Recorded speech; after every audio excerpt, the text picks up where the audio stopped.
You're gonna throw that whole movie out for the kid, which is the whole purpose of that movie. Throw the whole movie out with the kid. Is that another movie? Are you Yeah, pitching you me throw an the idea? kid out with the bath movie water. Some people have way with words. Some people don't have way. I'm one of those people. What just happened? Did I have a stroke? I don't know. What I did you don't say? know. Fuck. I'll- We're not getting. Yeah, that's the intro. That's some clean intro. Yeah, that's the intro. That's hot. You coming in hot.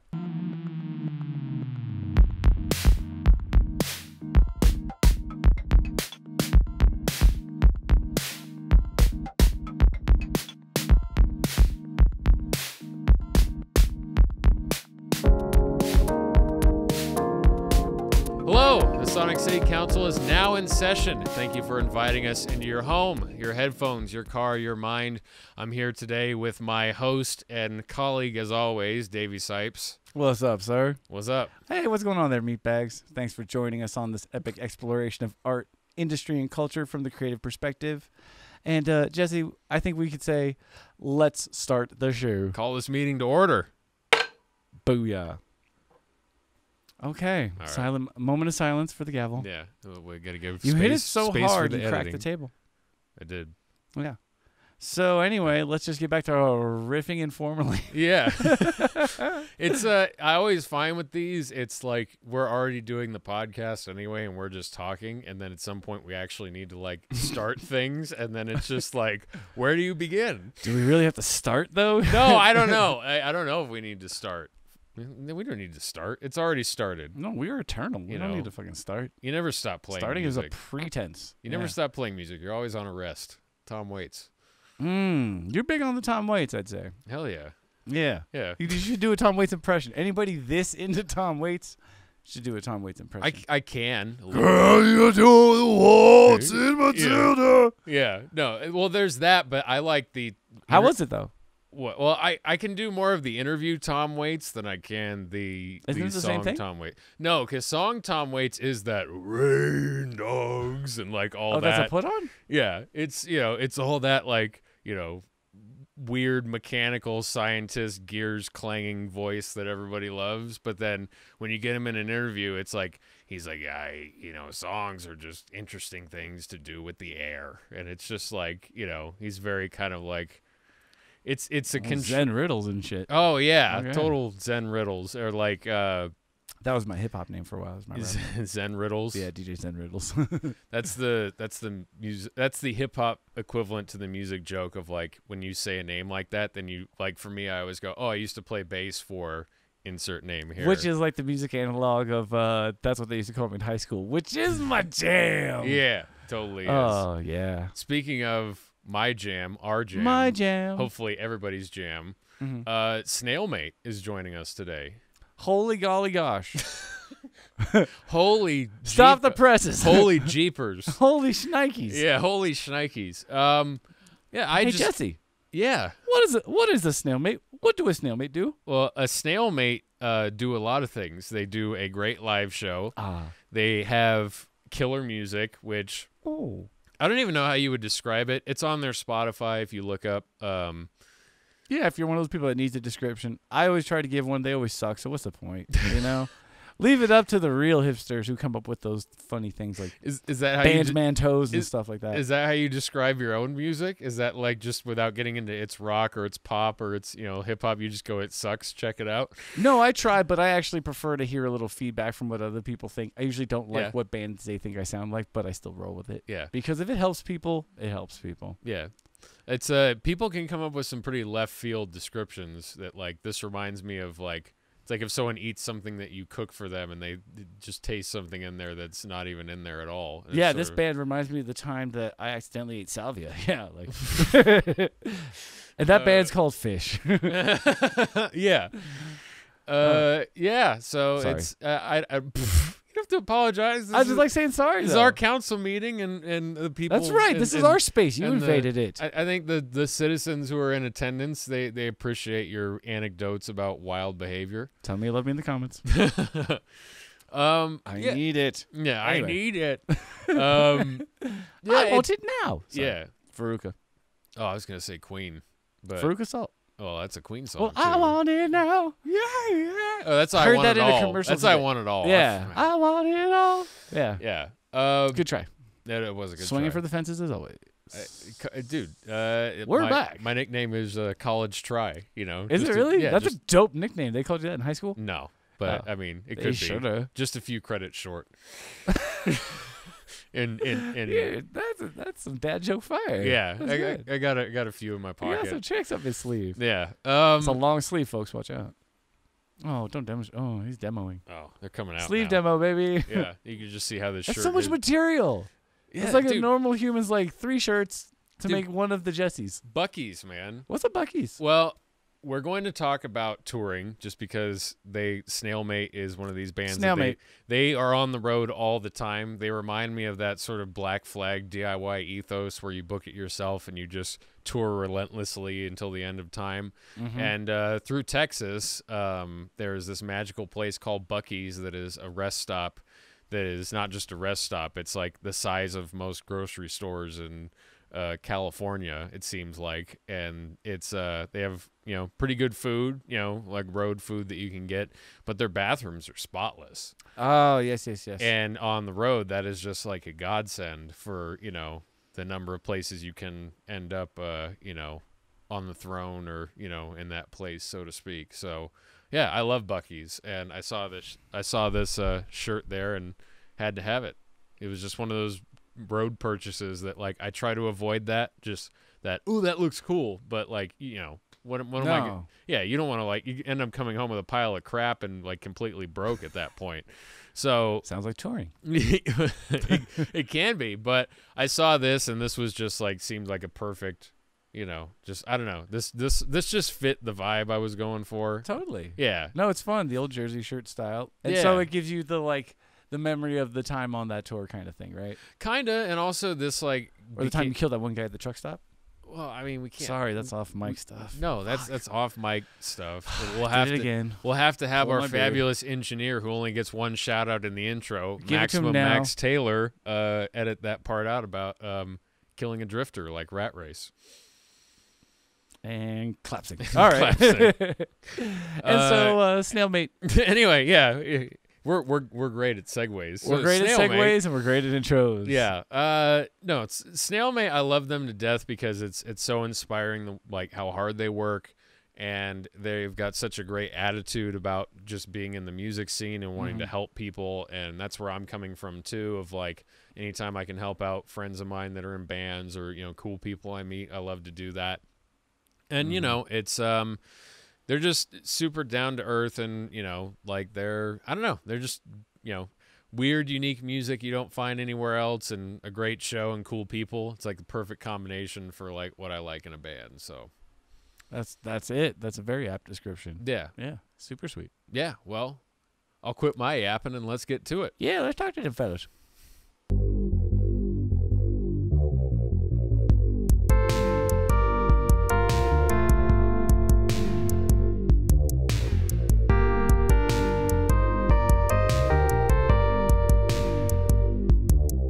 All right, Snailmate, what's up? Thank you so much Snailmate. for joining us. In the building.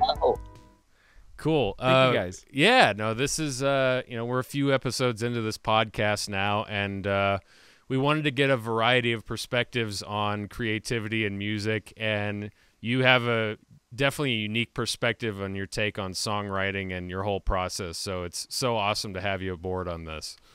Oh, thank you. Yeah, thanks for having me. Yeah. Well, and I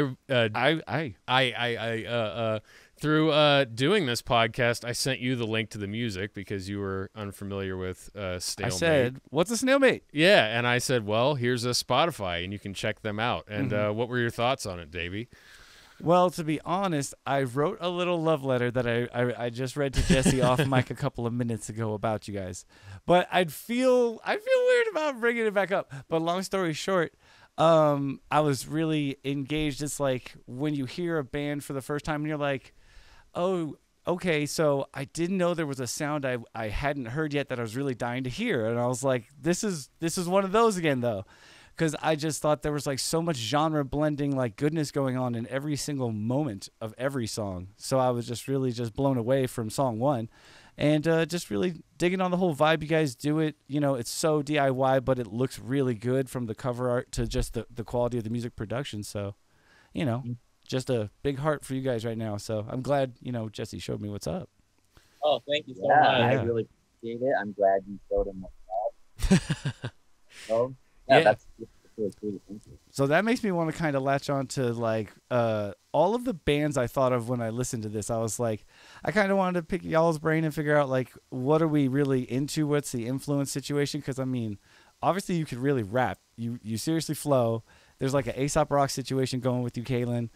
And the sound is so diverse, but like reminds me of a lot of stuff like Mindless Self-Indulgence. I hear like Mr. Bungle in there. I hear Ministry. I hear Dillinger Escape Plan. I hear like all of this like intense music just from moment to moment. Yeah, so I was just super wondering, eclectic. what are you guys really listening to that brought you to Snailmate? Well, of everything you mentioned, I'm a definitely an Aesop Rock fan. The rest, not so much. I dig I dig Mike Patton and Dillinger Escape Plan. Their album with Mike Patton, I really enjoyed. I'm not so good on Mr. Bungle as far as Mike Patton project goes, strangely enough. And although we get that comparison quite a bit. Yeah, I like it. I think it's cool. Word. We're not.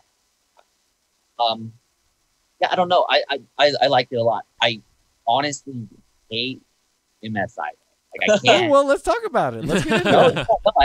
I love it because I do get the comparison a lot, and it's funny because when we first started the band in 2015, slowly once we kind of tightened up playing together, we started getting an MSI comparison, and I hadn't heard of MSI since I was in high school, which was 15 years ago. Word. I had never heard of them, ever. And yes, and Wow. Okay. Had never even heard of them, so it was like a blast in the past for me. And then Bentley was sitting there, they're like, "Okay, Yeah, people are like, "You like MSI?" and like at shows, and I was like He's like- so confused. I was like, "Is that some weird code or something?" Right. And I didn't know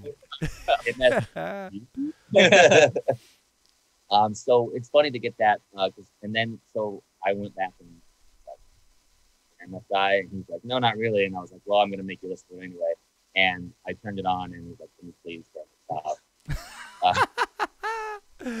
Yeah. But I appreciate it, and it had it reminded me of people I hung out with in high school, which is really a funny thing. That's awesome. Yeah, Mike Patton, Mhm. A$AP Rock is great. Not so much Ministry for me, but more like Rob Zombie, that type of. I hear that in there too. Industrial Edge. His band was Primus and Cake. I came up in the 90s. Beck was a huge influence of mine. So those are all the things that influenced me locally and locally, or like They Might Be Giants. Oh, okay. Okay. That They Might Be Giants connection. I hear that in there now. Just Yeah, that makes totally. a lot of sense. They're not one of my go-tos, but I hear that and I'm like, they're always awesome. So Well, I'm Yeah. glad you brought this up because I wanted to talk to Bentley about. I'm a bass player, so I always just enjoy listening to drummers and like hearing where their pocket and their groove is coming from. And you have such a great pocket and groove, like especially for what the music is, and especially because it's it's not just a traditional, just straight ahead grooves. It's like it's all over the place with like timing and accents and all sorts of stuff like that. So where are you coming from musically? Like who are some of your drumming musical influences? There's a lot. It's funny enough. He always makes fun of me because a lot of the music I do listen to doesn't even have real drums in it. I'm really into like hip hop and a lot of sampled stuff. Okay. Which is funny because he's always giving me shit. He's like, "That's not even real drums." When I'm listening, I'm like, "I know, but it's still a cool beat." Right. But we grew up old? We're 7 years apart. Yeah, like Something like 7 that. years. I'm 7 years younger than him, so we have like a completely different like style picks and stuff. But a lot of my influences came from like Drumline and stuff like that, and then now I really dig like Miley Cyrus and all of her weird stuff she's been doing. Wow. Really, I am a sucker for like some of the newer rap stuff like Drake and Eminem and some of the other the stuff that isn't necessarily like, no. but some of those beats are sweet. I know Kalen thinks every Drake sounds the same, but I'm more of a new hip hop type dude. When we started, I had to teach Bentley how to even play a hip hop drum beat. Like I Yeah. was like, hey, What? you need to listen to like Questlove and stuff like that, and this old school like boom bap drum stuff because I was in a blues band before. No so kidding. Wow. Like four You on were the shuffling floor. all day. Yeah, shuffling, and then before that, I did drumline for years. Played first bass and snare, and more like traditional weird things in like school band, which is totally nothing like what Snailmate does. So I had to basically, after being in another band for like 3 or 4 years or however long it was, doing blues and stuff, I had to like relearn how to drum in a whole weird, complete new way without a like a bass player per se, and just like learn how to jive with the synthesizers, which I was learning at the time too. I've only been playing synthesizers or any instruments since Snailmate started, so I was learning how to play synthesizers. I'm still figuring it out. So, we're basically we both kind of started scratch when we started this band because it was out of our wheelhouse and comfort zone. Before I was just like an MC, and now I'm playing 2 keyboards at the same time and trying to do it all live, and so like it was totally like rewiring my brain. And then I was forcing Bentley to not only learn a new style of drumming, but forcing him to do vocals. yeah, I didn't do vocals before in any other bands. I used to scream in high school as like a joke or like in my room and stuff like that. And Right.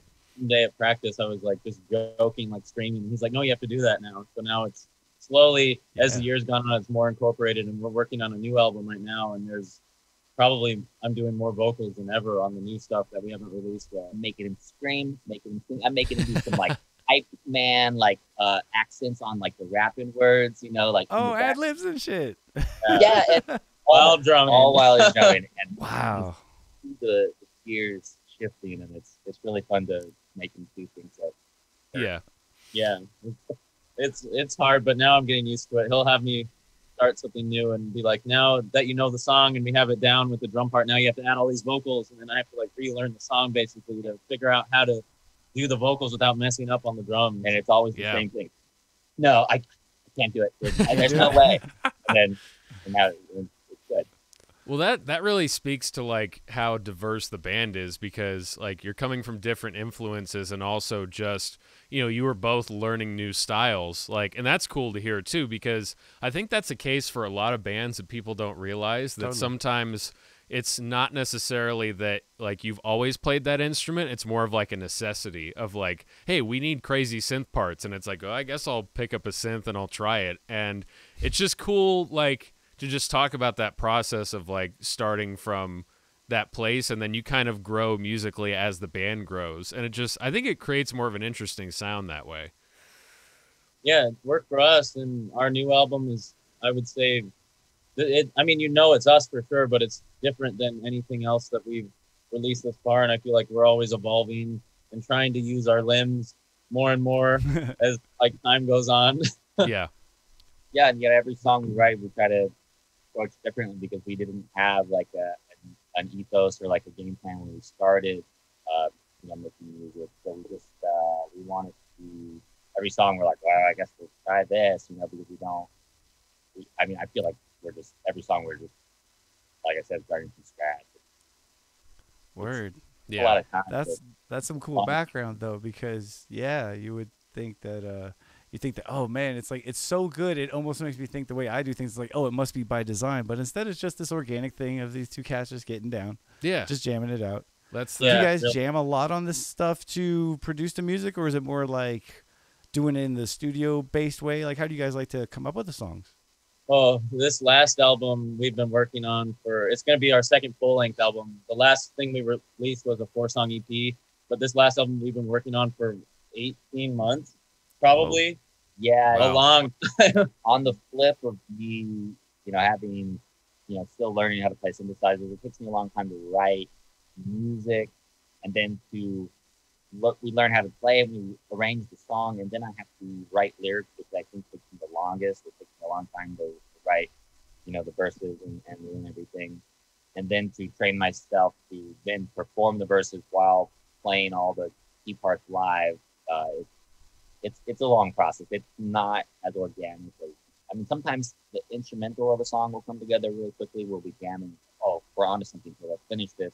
But for the most part, we're taking it piece by piece, figuring out our roles on it, and fine tuning it. We had a song, I mean, that we assumed was done for months, and then we played it on a live stream a couple of weeks ago, and we're like, nope, we need to start this shit from scratch. So we rewrote it. We kept it like, basically, we just changed some of the parts musically and made it have more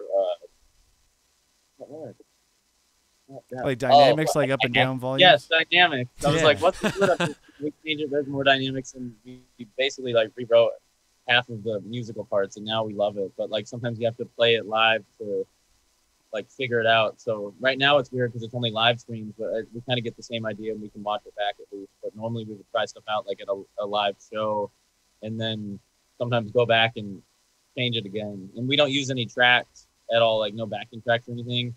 So we're always trying to figure out how to make it full without having tracks. So that's like a whole nother step that we go through as a two-piece. Right. Yeah. Unfortunately, I mean, I do kind of wish that we were able to like jam and like improvise more, but I don't have the technical ability. I have no music theory or real, I mean, I don't even know what notes I'm playing in any of the songs. So I just memorize like a video game. Sounds dope though. Right. But I wish we could jam. You know, I wish I knew some theory and could like progress in a song. But yeah, in order to get the song to the level of like tightness and shifting and like almost like staccato syncopation that we kind of try to incorporate in our songs, like it's the opposite of a natural progression. Word. And we usually practice like at least 5 days a week. So we're nice. like every day we're playing these songs over and over and trying to figure out like where they're going. That's killer. Hells yeah, definitely. The payoff is in that effort. Oh yeah. Yeah, these songs, they crush, dude. Well, and I think you can hear it and feel it in everything that you guys are doing, just because like there's such a dedication to it, and like just, you know, during a normal situation, just seeing like your tour schedule, you know, what just is a testament to that, of like how hard you guys are grinding at it right now. But I wanted to talk about touring, but real quick, just because there are so many different layers in the songs, like which is the song that has the kazoo in it? That's the one that's escaping me right now. But there was one, I think it was on Love in the Microwave. There's a song with kazoo on it. Oh yeah, that one is it's called Cold Turkey. We also have an older song too, but yeah, that one. Yeah, I love that song, and I was listening to that recently just getting ready for this, and it just occurred to me that like, because it could be so musically diverse, when do you ever feel a song is done? Like, is it like after you prove it at a live show, or is it like you could totally think it's done and then just like you'll have some weird idea to add like a kazoo part in it or some other vocal, or like where, like when you've already have like, I'd say the formation of a song, like you have the, you know, the form down, you have like the lyrics down, and it's already pretty much a polished thing. Like, you know, when do you like feel it's done at that point? I think it's different for every song, really. Yeah, okay. I mean, we have a song on our last EP. The song is called On You, and we toured on it for 2 years. We've taken that song to Japan and Europe and stuff. And last year we were getting ready to play a show at Christmas, and we were practicing it. And my finger slipped off the keyboard during the chorus and like fucked it up. And we're like, and I kind of looked at him after the song. I was like, "Did you hear how I dropped out right there?" And he was like, "Yeah, that's fucking cool." And so now it's the thing. Yeah. So like I mean, I you know, you never really stop. But as far as adding new parts, once I feel like sometimes in the studio we change it. Sometimes it is after a live show, but we try and play stuff live a bunch before we record it, because in the past there was a couple songs that we kind of rushed into recording, and then we ended up having to pay to re-record them anyways. So now we really try not to record it until we think it's somewhere where it's going to be solid. Yeah. Yeah, and like back to my struggles with songwriting, like driving to the studio, and me like, I got to finish this fucking verse because we're about to record it. So you know, try to avoid situations like, you know, like Yeah, we probably have like 10 songs we re-recorded, but like that we recorded once and released, and then we ended up like deleting and putting up like new recordings of it. I think just Yeah. because Word. something like over time it organically got kind of faster. Some of them we listened to and we're like, that is so slow. We don't know how that even existed, but like painfully slow. So there's certain things we've re-recorded just to kind of make faster, or we've changed a few words here and there to make it fit better, or different added more backing vocals and stuff like that. Right. Like the new parts, it's kind of in the same boat as we have a song where Bentley gets up and plays the triangle and kind of waves through the crowd, and it's like a slow bridge, and it's a really cool moment in the set. But the thought of doing it again in another point in the set, we don't want it to feel gimmicky or like we're kind of beating a dead horse. And so like the kazoo part, like I would love to have the kazoo on every fucking song. Yeah. Or, you know, like I would love to have the vocoder all the time, but like it's, you know, you kind of gotta, you know, space it out, and we, you know, looked at things like that and discussed bringing back the triangle or the kazoo in a new part of the song. It's like We don't know where it would fit because those parts we kind of wrote and I like heard it in my head that it would be there, and like until I hear that again, like we're not gonna like force it. yeah, and like all the songs that we're writing now, like most of them end at the 2 minute mark. So like we're really conscious about keeping them lean and all the fat off of them, making them hit. And if anything requires like getting to step away and like bust out a trumpet or something, like as cool as it would be, we're really focused on like momentum Sure. of the set and like the kind of breakneck speed of the experience. So like you know, it's a hard balance. Yeah. Totally. Absolutely. Yeah. Well, and that's something that for me, like as a sound guy and just like starting off with working local shows that, you know, and now like, you know, basically working in a theater and then like going on the road with bands, and then like just when I'm not playing music, it's like I'm, you know, working, setting up stuff and like just seeing live music all the time, which is great. But especially on a like a more DIY level, I appreciate when bands put that thought into like, how does this transition? Like, what is this set going to be like? You know, is there a really cool moment in the show where we're going to use a vocoder or play the kazoo? And like, do we not want to overuse that? And like thinking about like, what is the audience actually feeling and experiencing when they're at this show? And I was going to say, when, you know, things open up and everything gets back to normal, like we got to go see them, and like you got to experience this live, because it's one thing to hear it on a record, but it's another thing to like really experience what you guys put together. And I wanted to talk about like just how do you approach the show when you're playing? Like you might be playing like a small bar sort of like, you know, in the corner, or you might be playing a small club with a stage, or you might be playing like a festival setting, and like how do you adapt your show and how do you create this concept to where like no matter where you're playing, it's snail mate and it doesn't change?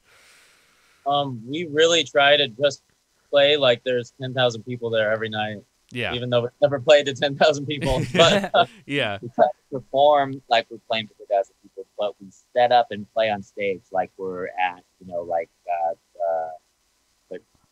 what's the dive bar? yeah, like it's like a tiny dive bar. We set up close to each other. We Yeah. played huge stages where, you know, you get a 4-piece stand up there and it makes a lot of sense. You know, they can spread out. You're like, okay, the drum riser's in the back, and it's like that's not gonna work for us. Yeah, I don't do drum risers. I hate them. They We- move and it's uncomfortable and it's just like not a good thing. So we like to be like right next to each other, Mhm. regardless. Stayed means we're that close, or we played like big festivals with a couple thousand people, and the stage is huge, and like there was a 10-piece band that played right before us, and we were like just right next to each other on this like giant stage. So we really like to just pretend like every night is the same show, regardless if there's one person there or a couple hundred. Like we want everybody to get the same experience.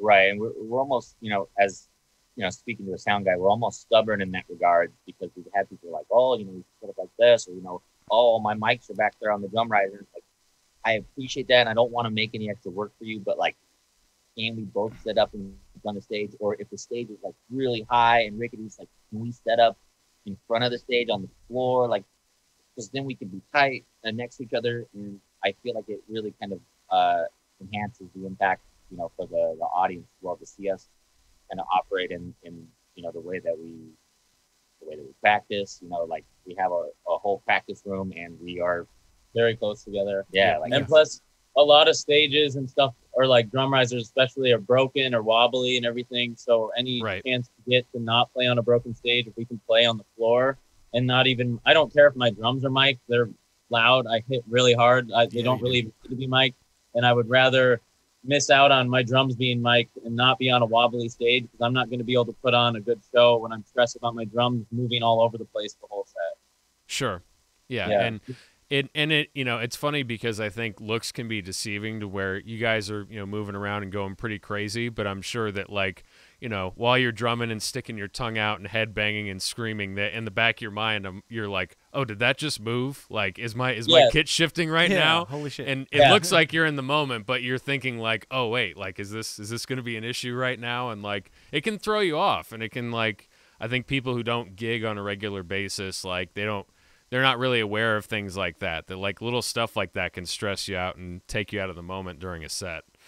Oh, totally. Or like I've had my China cymbal fall off the stage because the stage was broken, and then I have to buy a new China cymbal, but we're on tour and it's expensive and different things with things breaking. We played on where they like force you to play on a house drum kit that's all duct taped up, and then my kick was stuck on the head of the drum. So when I'm supposed to be hitting the kick drum, it's like stuck to duct tape, and just like I have horror stories for days for that. So yeah, we just like to try and stick to our we bring our stuff in. We're really quick. Our set's 25 to maybe 30 minutes with banter. Like maybe we don't like playing over 30.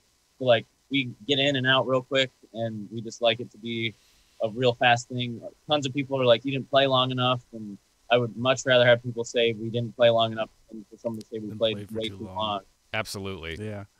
I was wondering, like, because I watched a couple clips on YouTube, and you guys go so hard on the live show. It's so great. And I was like, I just wonder how long these cats can, like, what's a regular set length? Because I'm like 45 minutes, and I'd be in the heap, cardiac arrest. I mean, you guys really give it when you're going live, and it's awesome. Oh, thank you, guys. Yeah. It's hard to rap and scream for really hardly any longer than 30 minutes.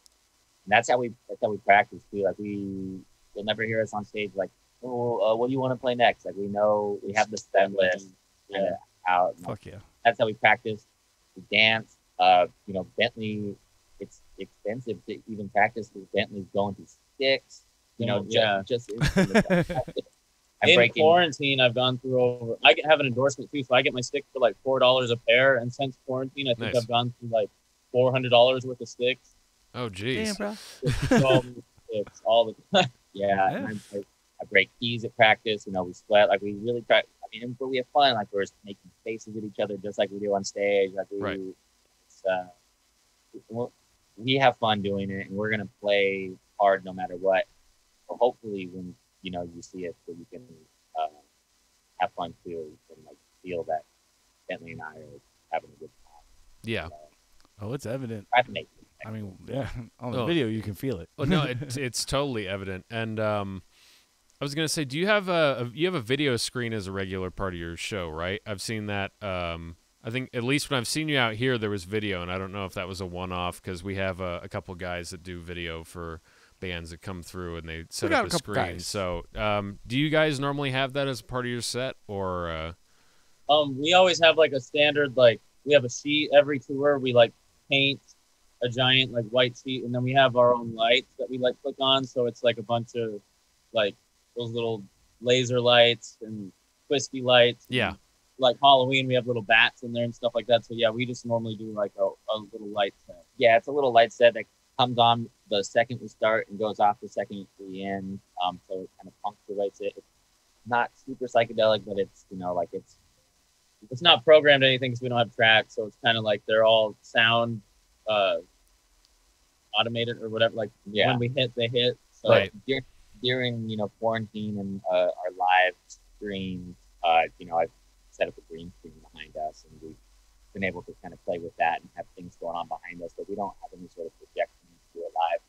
And we've really considered it, and we like the idea of it, but we also love the idea of setting up perfectly and minimizing the amount of things that can go wrong, because even though I feel like we're pretty streamlined, like shit fucking goes Yeah. Mhm. Well, it's I think it's great just to see that effort that, like, you know, especially, you know, there's you've kind of become a part of, you know, where we're at in the Antelope Valley. You've become a part of our music scene in the sense of, like, so many people, like when you guys played the Britisher, you know, I think it's like 2 or 3 times now, that like there's so many people out here that just from those shows like love the band and like love to see you guys play, and then like talk about you guys, like, you know, in music conversations about bands. And it's just like, I think that effort, like in, you know, having lights that, like, yeah, they might just be, you know, they're not, might not be perfectly synced to the music, but it's a, you know, it's a cool sheet with a design on it and it's lights, and it, like, it feels like an actual show. Whereas like some people have come through on tour and like they just kind of act like, what's the next song, or and they just kind of, they don't have that same effort that you guys put into it. So I think it does come across, and even though there is that stress of, like, you know, will this thing go wrong, that it's just, it's really appreciated by just people who've never seen you before, or people who come to see you again. Oh, thank you. Thank you. Yeah, I think it helps. We both work at a music venue too when we're not on tour, and I ran sound for a couple years. Now Oh, we right both- on. Yeah, and now we both work at the Rhythm Room, which is closed currently. But so we see hundreds of touring bands come through and local bands and stuff, so we can kind of take what we like and make it into our own thing and look at what doesn't work and what like the audience doesn't like and stuff like that. So it's really nice to almost be like studying at work every night. For sure. It's like having a focus group at your disposal. That's sick. Yeah. Yeah, that's I've dope. worked in this music venues for the last 10 years. Wow. It's like, if I see something good, it's like, I'm stealing that. Yeah. That's the way, bro. No, that's been me ever since I started doing sound and like just being a stagehand and just watching different shows. It's like I feel like you almost get a free master class every night, you know, where in the sense Yeah. of like, and you just see how like people present themselves, and you see it like from the stage perspective sometimes, where it's like you might be standing off in the wings and like actually seeing that barrier of like, you know, where the performer is and where the audience is, and there's this big force field of like, how are they able to reach these people and like not just be stuck in a bubble and, you know, just like being trapped behind that. It's like you get to see how that actually works in real time. Yeah, Totally. you immediately know when a performer, an act, you know, presents themselves in a professional way, but also like they know with confidence. I'd not necessarily be professional, just like with a confidence that Yep. it's their show and that they kind of take that command. And you know, like you said, a master class. We've studied a lot, and when we see things, I wish I had that that banter between sets. I wish I had that like command of the stage. Yeah. And on the flip, you know, from shamelessly cribbing from people and taking ideas. Anytime someone approaches us and asks us, like, where'd you get those lights, or what's this, or what's that? Like, this is what I play. This is how we do it. We took this bed sheet and painted on it as our sheet because the sound just passes through it. It's really lightweight. Like, we are. Yeah, that's why we paint on a bed sheet. We've tried other like canvases and stuff, but then we can't hang it in front of our speaker because then the sound doesn't come through. Yeah. So if anyone asks, like, we're open books when it comes to helping. Yeah, and tips for touring and where to sleep and anything like that. Like we want more people to do it, and we want more people to have good shows, because when we play with them, then we're not bored before or after our set, and you know, we want everyone to kind of be on the same page. It's too much fun to do, and like you said, like being part when we go, you know, up to Lancaster, we feel at home there. Even though the Britisher is sketchy as fuck, like it is a very comfortable place for us. That's fair. Every time we go there, like we're like it's like going home, and so for you to say that we feel like we're part of the scene up there, like that made me really fucking happy when you said that. Yeah. And we love going there, and we try to do that everywhere we go. We try to make friends with people and, you know, be a part of what they're doing, and not just like roll in and play our set and fucking get our money and balance. Like we want to engage, and we want to like learn from people, and because we want to come back. That's the biggest thing. We like making friends. Yeah. Well, and like I remember even just helping like carrying some gear out, and we were just talking, and then like it was like, oh yeah, add us on Facebook, and I mentioned that, like, you know, with my band we were wanting to tour and get that going, and you're like, oh yeah, just shoot us a message if you have any questions. And yeah, that's what you were talking about, Bentley, and I was like, wow, like we just met and like we just kind of had a cool conversation while we were loading stuff out. And then it was just like, just that attitude, just, I don't care who it is. And you can attest to this too. Like whether you're working at a dive bar that just has, you know, punk bands coming through on tour, or you're working at a like really professional club and you're getting like big performers coming through, like it doesn't hurt like to be nice, and it doesn't hurt to just be courteous and like just have a good attitude. And like I've had that happen where it's like people who you would expect not to have that attitude just totally treat you like just, you know, an equal, and you're like, wow, this is great. And it just, having that attitude just helps so much, man. Yeah. Oh, thank you. It's a testament to how many people aren't that way. Yeah. Because when so you many, when you receive that treatment, you're like, oh wow. Yeah. As a bartender in a music venue, when someone comes up and says, hey, you know, thanks for the drinks, here's $1, like I'm a broke musician, like, so thanks for working. Yeah. I love that. And like I see it in, you know, sound guys, and when we're on tour, like, I walk up, like, you're the sound guy tonight. Awesome. Thank you so much for being here. Yeah. They say the same thing to the door guys and to the bands that are playing, bands and bartenders. So when you get those other bands that want to sit on the, you know, go outside as soon as their set's over, and then they're just kind of acting all entitled and like moving your stuff, and like, yeah, it's really frustrating because you, like, but unfortunately, it feels really common. Yeah. yeah, but also like the good always outshines the bad. And Yeah. like all the fans that play with us on weekdays and stuff, like we normally, when it's not a pandemic, we normally usually play 250 to 300 shows a year. So like most of those are weekdays, and like the amount of bands that even agree to play with us on a weekday is just, we're so forever grateful because they don't have to do that. So like we've been so lucky with how much good we found. But yeah, I like to enter every situation as like we're already friends with the people that we're just meeting, because they're there. They, like, in a way, they're there to see us, even if they're there to see our friends. If they're sticking around to see us, like, I feel like I owe them too. But I really do just want to help people tour and experience everything I have, especially because I have an inn at a venue in Phoenix that I've worked at for over 5 years that we both work at. And our boss is letting us really take over and book a lot more like punk and art shows and stuff like that. And just like any way I can help people experience what we have on tour in our town, I want to like be able to give back. Yeah. And then, you know, and then like same to you, like being a sound guy, when the sound guy is friendly, you know, like you get there early, you have to bust, and especially at the British, you got to set all that shit up every night. It's not, you don't just like walk up on stage and flip on the amplifier and then everything like lights up. Like you got to set that shit up. Not You got that to kind of like, club player. you got to herd the cats of the performers and like, all right, you're next, and don't go over your time. And then you're playing the music between like the sets and everything. Like that's a lot of work. And so when you can do that and also be friendly to us as a touring band, like we've got a lot of grumpy sound guys. And once you show up right when it's on, and like I said, they just turn the shit on. They're like, all right, you ready? But like, you come and you set up, and then you're nice. And, like you helped us move here. Like you didn't have to do that. Like, and so Yeah. we really appreciate it. And those are the moments that really make us kind of like, Yeah.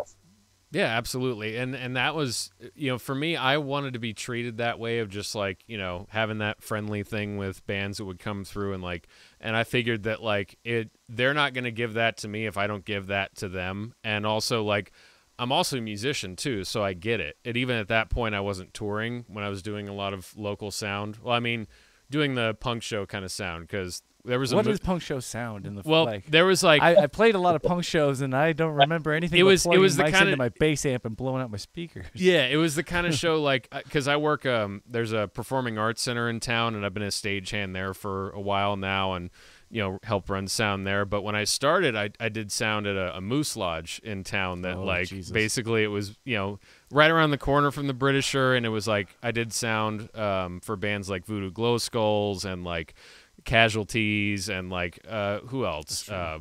MDC, and there was like a lot of those bands that would come through. But then there was also on those shows like the band that's just, you know, has been playing in their garage for like 6 months and they don't know anything, and so this is like their first big show. And so there'd be times where it's like, you know, they would come in and have a 1/4-inch cable that just had the wires and the jack hooked up to it with like no cover on the outside, and they went, hey man, is that gonna work? And the kid's like, oh yeah, it'll be fine. And I was just like, okay. Or there was a band that had their playback was an old boombox with a 1/4-inch out on it that was Jesus like a cassette Christ. boombox, and they're like, "Yeah, this is what we run tracks off of." And I went, "Okay, I don't know how to make like." They didn't teach me in college how to mic or mic a boombox or like DI a boombox, but I'm just gonna EQ this and hope it sounds good. And so like I cut my teeth doing that, and like every band that was like super cool, I pretty much remember. Like not all of them, but the bands that were really nice or went out of their way to be really nice. I Name remember 7 bands. I don't know if you know them, but He Whose Ox Is Gored. They're based up in like Seattle or Portland, I think. They're kind of like a doom metal band. They were running late, and they showed up right when they were supposed to load in. So like they got there like they were supposed to sound check earlier in the day, and they had some sort of van issue or traffic issue, and they pulled up right when they were supposed to like be getting on stage and setting up, and we were gonna like backline them, I think. So they're just like kind of trying to get stuff in a hurry and like didn't have an attitude about it. They were just like, "Hey, we're running a little bit late, but it's all right." And I'm like, "Oh, how are you guys doing?" And like, aside from our van trouble or whatever, we're good. And then they went, "How are you?" And like actually genuinely wanted to know. And I stopped and I was like almost like, single tear, like, I'm good. Thanks for asking.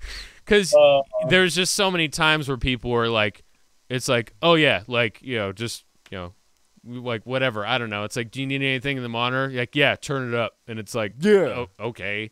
And then people like that were cool. It's just, I remember that even to this day. I'm like, wow, that band was super cool. Anytime I see one of their posts on my feed, I'm like, "Oh, hey, it's that really cool band from like a few years ago. That's awesome." Yeah, it goes a long way to be nice. Part of the reason I stopped running sound is, we tour full time, but Yeah. I could run sound at the venue that I work at if I wanted to, but I can't stand how many bands are rude, and it like really gets to me Right. emotionally that I don't have like the mental power to do it anymore. I did it for like 2 years, and I just can't like emotionally handle how stuck up some bands are. It like really bums me out. Right. Motherfucker, I'm working for drink tickets to make you sound good. Yeah. Be nice. Yeah. Right. Kindness, please. Yeah, Jesus no, Christ. that was like it was the same. Like starting off it was for free, and then eventually I got the raise of $40 a show. And that Oh, was and that not a was lot. and that was like getting there at like 4 or 5 in the afternoon, and then like ending at 2. Christ. Now Yeah. I understand your emphasis on treat me kindly, because I'm like, that's nothing. Well, yeah, but it was like I loved doing it, and Of the course. moments that were super cool outweighed the moments that sucked, and all of that. That's and what like, matters. yeah, like I did sound for UK Subs when they came through with Matt Graham, and Oh, like Charlie have you told me Harper, this who's a story? punk rock legend, like actually wanted to help me move like merch tables and shit, and I was like, if he could be nice, there's no reason why you can't be nice. That's like you his know. workout, though. He just had to get something in that. Yeah, I don't know, Getting but older. just moments like that where it's like, yeah, it's like it like you said, it doesn't kill you to be nice. No. And That's a nice smile. yeah, it is. And speaking of like touring full time and talking about doing like 300 shows a How year, does that like happen? y- I mean, we it's- know that Bentley, you book everything. We know Bentley. Let's give it up for Bentley. I mean, yeah, He's Coop, holding it down. But like on the real, it takes 2 to snail mate. So like, how does it? How is it like an existential like thing that's like doable? Because it just sounds like a lot. Like even in the best of circumstances, touring can be a little bit of an exertion. Am I Yeah. wrong? Oh yeah. Yeah. I don't Yeah, know. So I how do you guys feel- make it look so easy and awesome? I feel exerted being at home right now. This is the longest we've been ever. Even like before, I'm 27 now. Since I was 18, I've been touring with like different bands and stuff, and we've been touring full time for 5 years. So like this Wow. is the first summer I've been home ever in Arizona, which has not been fun. But it's weird. We normally get exhausted from being home for like 3 weeks at a time. Just we really like go. We love waking up in a new town every night. I think we're able to do it every morning. We wake up and that's right. Sorry. No, we just love traveling. We love meeting new people. We love eating at different restaurants every day. Yep. There's so much to it. We're able, if we play a show every night, we're able to like financially stay at a good point to where we can keep going for months on end. We do Right. pretty well selling merch, and not only does Bentley book all the tours, but he also screen prints all of our T-shirts. All of our t-shirts. Yeah. So Fucking dope, dude. we're able to keep merch production costs fairly low, and like so. Yeah, No. we make pretty much all of our own merch. Besides, we used to dub our own tapes and CDs and stuff, but now we order those out so that there's no like mistakes or whatever. But Fuck dubbing tapes. Never doing it again. one of them, there was accidentally like Beethoven. It was like What? Beethoven and then Snailmate and then Beethoven, and the guy was like, "That was so cool that you had like Beethoven on the intro and outro." And that was totally an accident. Yeah.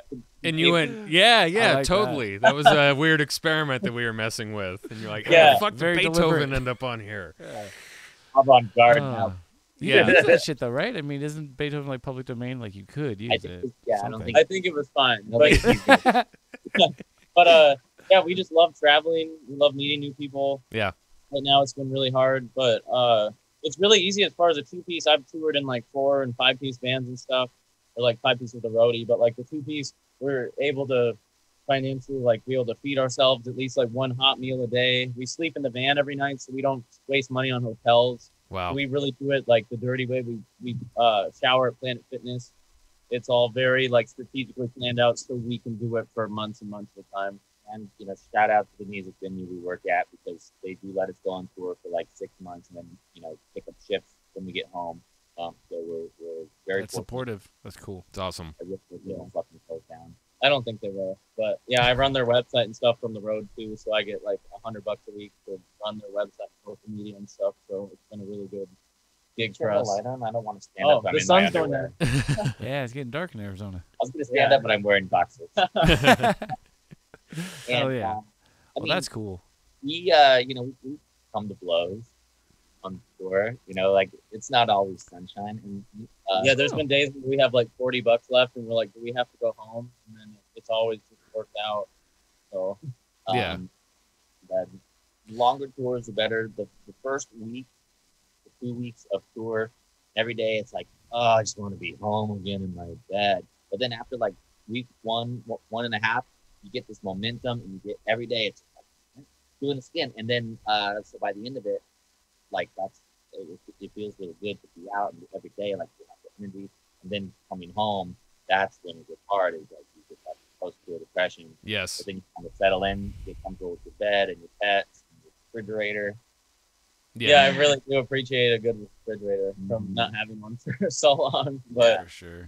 We try to make the tour fun. Like we collect hot sauces or hot sauce aficionados. So like everywhere we go, like go to the grocery store and try to find like good local shit. Yeah. Like so we try to make it fun. yeah, we actually just started an Instagram page called Hot Sauce for Blood. So we're gonna be I saw That's that. what it was. Hot sauce for blood. I was like, what is this hot sauce Odyssey I saw you guys up to? yeah, I'll be reviewing a new hot sauce every day because we bought in so many on tour, and we Fuck yeah. I don't know why we didn't start that sooner. We have a huge collection of hot sauce on tour, and then we even have some from like when we were overseas and stuff. Luckily, we were able to get some back, so it's fun to have the collection. Hell yeah. I think I would get the same thing next time I'm touring because I Yeah. love hot sauce too. And they are everywhere, right? I mean, shit, everywhere you guys went probably found some shit somewhere. Yeah, Problem with that though is now that we're not on tour, we run out of the good local shit. It's like What do you can't. Like Yeah. and actually, surprisingly enough, in Japan, we love Tabasco. I have a Tabasco tattoo on my face, but Oh, in shit. Japan, we could pretty much only find Tabasco, which was weird. I think we got 2 hot sauces in Japan, and that was about it. Like we looked everywhere. We drove all around that country too, and we only found 2. One of them's lemon, so it's not even technically hot sauce. Weird. But like it was really hard to find in Japan, which I thought was kind of strange. They have like chili flakes everywhere. But, That's I thought awesome. they adopted everything we do. Come on. All right, Japan. Just pick up Tabasco. That's all. yeah, they have Tabasco everywhere, so that's fine. Yeah. Hell yeah. Yeah, no, mine is like in the touring experience I have, it's always been record stores or music shops. And even if I don't like get anything, I just want to see like how they have everything laid out and like, just seeing what they have, cuz like more often than not I'll find some weird unique vinyl or something that I just won't be able to find anywhere else, and then I'm like, "Oh, I got to take this back." Are you finding? Are you looking for bargains and stuff when you're out there, or No, not bargains, Just just whatever's like good? if it's vintage it and it's doesn't even 60 have bucks? No, it doesn't even have to be a rare thing. Like when I was in Manhattan, Kansas, which is like the college town in Kansas. There's no such place. I don't know. they they call it the Little Apple, not the Big Apple. That's their sort of Super cute. play on words. There's a record store there called Sisters of Sound, and they just had some record store day release of some songwriter named James McMurrow, who's like an Irish songwriter, and they had like a little sample listening thing, and I just put it on and really liked it, and like, oh, this is cool. Like, I haven't found this record before, and then just got it and took it home, and I'm like, I wouldn't have probably found that if I wasn't at this exact place at this exact time. And yeah, I love all those little moments about touring where, I don't know, and maybe you guys could speak on this a little bit, but it just feels like there's something about just because you're at a certain place at a certain time, it almost feels like you're bringing some energy with you that like people, like just because you're from out of town, that you're bringing sort of this kind of like traveling party with you, and people feel the need to like, let me tell you about this place. Let me like show you this cool spot. And like, there's this like almost like evaporating thing of like this really cool, awesome thing that's happening that like builds up as you get into that town and then like leaves and evaporates when you go to the next place. But then that happens in the next town that you're in. I don't know if you guys have experienced anything like that. Yeah, we try to, if we have the time and the means, when we get into town, we go to like, we're hopeless caffeine addicts. So we hit up like a cool local coffee spot, not only to get our fix, but to talk to the people, talk to the barista, like, hey, we're playing a show tonight. We hand out stickers to everyone. Same thing with, like you're saying, record stores, not only two things, to go talk to the people and hand out stickers and try to drum up some excitement for our show.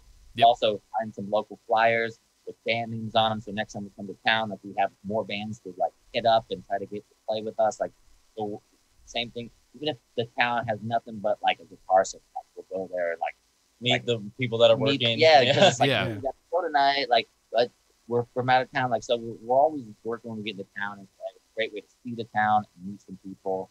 I like to go to comic book shops and stuff like that. I like to go to the Goodwill and thrift stores to find new clothes. Mm-hmm. Nice. Hell Yeah. yeah. So like it is, and it's rolling into town, into a new place, or even a familiar place that you only get to see once a year. And like, oh, I remember that taco shop was bomb AF. Like, Oh, yeah. And like, it's not just enough. Like, it's really hard to. And then Yeah, I miss it so much. And we had 150 shows booked this year that we had to cancel Oh, in 8 different countries. So it's like, and I booked them all, and it took me months and months to book, and just like that, they're gone. So yeah. Damn, what countries were on that list, bro? Brazil, and then we were doing Japan again. Brazil was going to be our first time, so I'm really bummed about that because we've never been there. And then we were going to do Japan again with our friends, and our friends still get to go on the tour because they live there, and everybody there wore masks and like paid attention, so they get to do the tour. The only thing that got canceled were like a couple of the bigger festivals, but like all the smaller bar shows are still happening. And then we were doing 6 countries in Europe, so and then the United States. But so all that. Sadly, our friends from Japan were going to come here again in December. Last year, we took them up the West Coast and back, and this year we were going to take them to Miami, Florida, and back to Phoenix. And so they're missing out on that. So it's not just us. I mean, every band lost out, but I'm really bummed for them because they were really excited to see the South and like Florida and stuff like that because they've never been there. But, Right. Yeah. Next year. Yeah, that's the Maybe. It'll all be over. that's the goal. Actually, you know what they say right after election day? It'll all go away. Oh, man. Right? Don't, And That's that's as right. topical as I get. don't get me started. Yeah. But yeah, it is something that like people don't necessarily, and this is something I wanted to talk about too. Like it takes a lot of effort to like put together tours, especially like, you know, from a DIY perspective. And I mean, it's hard to put together a US tour, let alone like trying to book stuff in other countries. And that's a whole other like set of logistics. And I don't know, can you talk about sort of the perception of like what you've encountered with being in a band? Because for me, it seems like there still is that stigma of like, oh, it's not a real job, or it's, you know, it's whatever. Like, and that like we all deal with that. And I think, I mean, it's not. well, it's I think it's a little bit misleading because, you know, we don't work music, we play music, right? And it's like that part is the fun part. It's the rest of the booking the tour and like getting from place to place. It's like that's where the real grind comes into it, really. I mean, a job Oh, like a yeah. job is some shit you could leave at the office. Like I don't know about leaving what we do at home. You know what I mean? It's like, No. you know, I think right? that's It's like you spirit, book the right? tour and then you guys go rehearse. It's like it never ends. It's always a part of right Yeah. waking life. Yeah. So I don't Yeah, know. it's social media, it's Facebook, Instagram, Twitter. It's getting your stuff on Spotify, and then Right. luckily when you like get stuff on Spotify and stuff now, it goes to all the other sites. You still have to upload to Bandcamp separately. SoundCloud is separate. There's a couple other sites that you have to download everything separately. We're always constantly trying to get on weird stuff. Like we had one guy in Kentucky, he made a video game and had us as characters in the video game with our music playing, Awesome. and that was this app. We're going to be coming out on this new app. It's like Pokemon Go, but for music. So Oh, you like go in and search for songs. So like our songs going to be like hidden in this app and stuff like that. It's checking your email every day. We have our website we have to keep up to date, and our merch store. And if something like we run out of stock and it's still on our merch store and we accidentally sell it, then we have to like deal with that. So we try and like really keep that like as crisp as we can, so we don't have like accidental sales. And then it's our YouTube channel. We edit all of our own music videos. I'm animating the music video right now. yeah. It's taking forever. Yeah, doing a collaboration with someone in Iowa that's coming out soon. Wow. So Cool. we love doing collaborations. We've done a couple splits with bands where we did a split tape and a split vinyl. So just different, like any weird things we can do. And then on top of that, like I work at a venue, so normally I'm booking there, and it's all just music related stuff, which I wouldn't have it any other way. But I right. think it is almost like a lifestyle career more than a job, because you're right, you can't leave it at the office. Yeah, you can't clock out. You know, unless you're gonna throw your phone in the ocean or something. Yeah. Oh. Which I'm sure there's plenty of times where you want to do That's the that, dream. but then you would immediately jump in after it because, you know, you're waiting for an email or, you know, you're trying to Yeah. book something. So Oh, totally. yeah, and it's I don't know. I wish that, you know, it's kind of something that you don't gloat about or talk about it. You just do it because it's part of the process. But I just wish that like there was more of an understanding of like that side of the work aspect of it and about how much effort it takes to actually get to that point of like getting to the point where you're, you know, I don't know, just whatever point that you Right, would feel comfortable with or whatever your goal is. And that's different for every band or artist, but you know, it takes a real grind, you know, like when I was going out on the road, like I was surprised how many times I would see your stickers in like the venues that we were playing, and like Oh, awesome. yeah, and just like I don't know where, like it was basically a big loop going from like the big tour I did was going from California to basically like Colorado, Utah, and then Kansas, Texas, Oklahoma, and like basically a big loop through like the Midwest. And like Nice. yeah, at a few like I don't know 4 or 5 different venues, it was like we just kept seeing Snailmate stickers, and I was like, these like they don't fucking quit. It's like they're everywhere. It was just awesome, and it was like I don't know, inspiring to see that to where it's like you know just you know there's always room to be you know keep grinding and working hard and like just you know more venues to play, more I don't know ideas for videos. It's like it is this never ending thing, and I don't know, it's And, inspiring.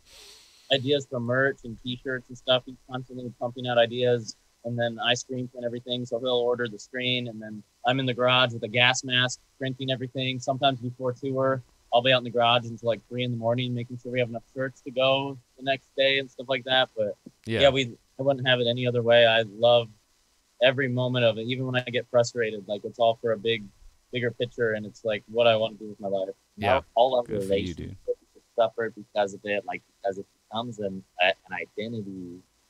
Not our music relationships, our friends before the band. right. Or like romantic relationships, like they've all, you know, like because we put Mailmate first, and Yeah, it's really so, hard like, to date. It's really hard to date and like stuff and like because you know, and everyone from moms to girlfriends, everything, they're all waiting for the phase or the push to be over, and it's like, I don't Right. want that to happen. Like, Yeah, oh, when you gonna, you know, when's enough gonna be enough, and you're gonna get a real job? I don't want to do that.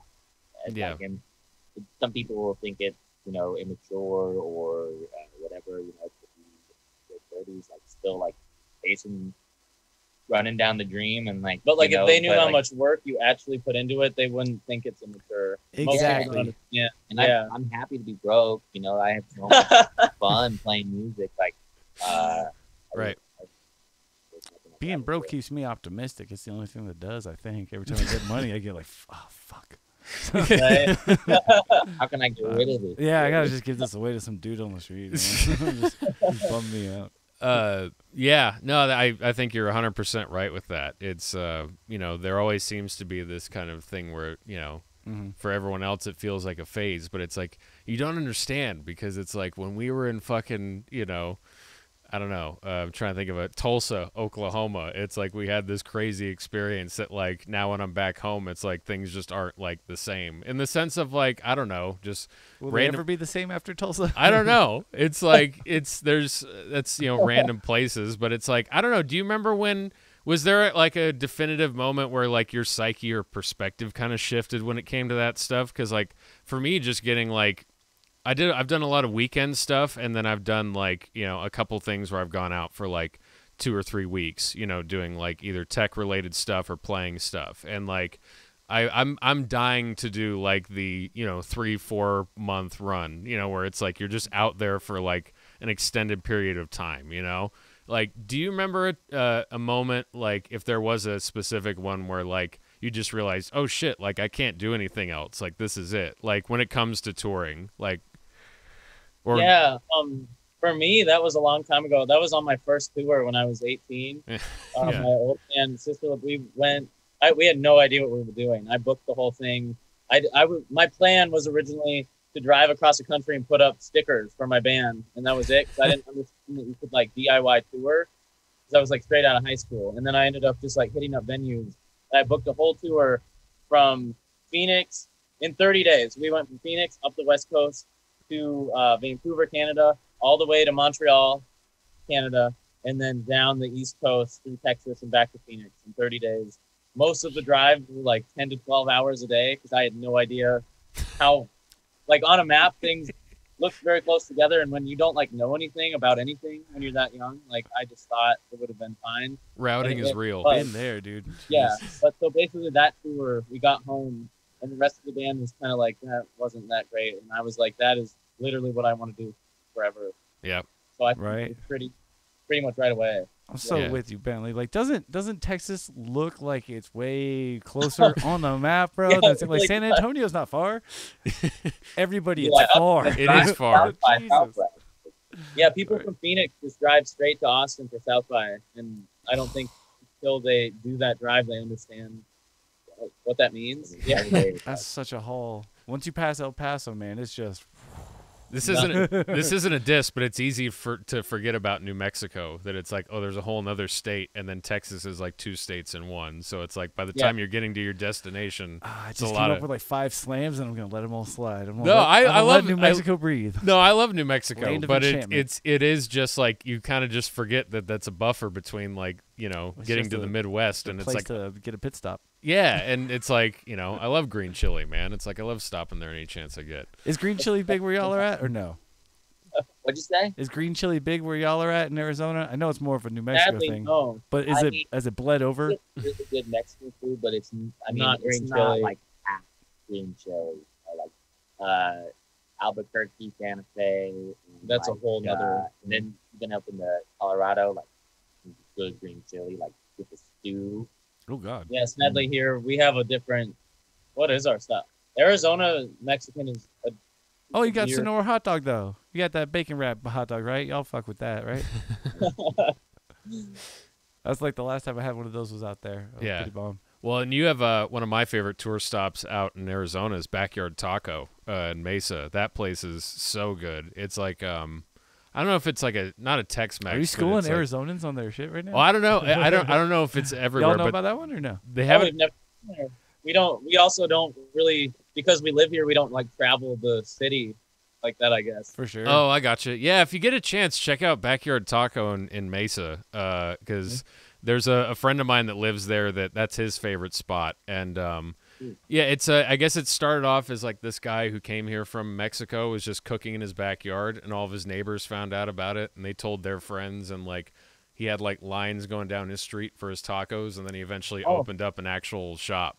Yeah, that's And- people Oh, taking wow. liberties and shit. Yeah, I'm gonna and- crash in his backyard because his tacos are good. Yeah, well, yeah, no, it's like total American dream story where it's like came here and made really good food, and now he's got a restaurant, and they've got a whole thing on the wall like talking about it, and like I love going there every time I'm in Arizona. It's just so good. So, Awesome. Wow. Yeah. Long endorsement. but yeah, so Taco talk. I was gonna say I don't know. I've been Starring asking Jesse a lot of tour. I've been asking a lot of tour questions. So I don't know if you have anything they're else you good wanted to hit. questions. I mean, I had them too. You know what? I'll just slide in one more tour question. I'm like, Sure. I mean, obviously, Bentley, you're organizing all this stuff. But are you guys ever doing like pop-up gigs? Is that ever on like, or do you find like, hey, you know what? We're in between, or some shit got canceled. Like, do you guys go busk, or is that too crazy to do with your gear? We can't really bust because all of his stuff is electronic. But we have done. Anytime a show gets canceled, we try and find an open mic. We love open mics. We've even Cool. driven 6 hours, like not out of the way, but like kind of on the way to the like.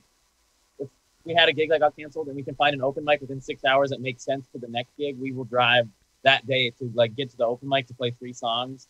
We've played probably 100 open mics on tour at least, and we've Wow. met some of the coolest people that way. It's a great way to make a connection for next time. Sometimes like those have been our best merch nights on like certain open mics, like, but it's a really great way to network with other bands. Because there's That's so how- many. Yeah. Yeah, and like that's how we met all our friends here in Phoenix. You know, playing open mics. I bartended a million open mics, so I have a lot of love for open mics. Like, if you ever are playing music and you think you're too fucking good for an open mic, you should quit. Check Because yourself. open mics are the shit. It's a great way to just be and play, and you only get to play 3 songs, and it's humbling, and it's You like get to see so many other cool people play that you normally wouldn't. it's Mhm.